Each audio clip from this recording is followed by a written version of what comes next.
Un dia va veure a un francès. Bueno, ja diuen que no tenia que ser tot bueno ni malo. Así nos que benvenuts tots a Escampar la Boira. La ronda de Voltaña en estos instantes está bebendo vino 0-0. ¿Sabes lo que quiere decir MDLRs? MDLR, me duele la rodilla. Lo que va a caracterizar a este disco, sobre todo, son las maravillosas colaboraciones. Cuéntale. En primicia. Bueno, espérate. Dato irrelevante que conozcas que hoy nos pueda aportar algo a la Chen. Número 9. Sí, porque 9 por 2, 18.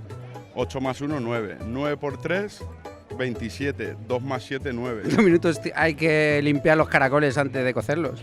¿Cuántos?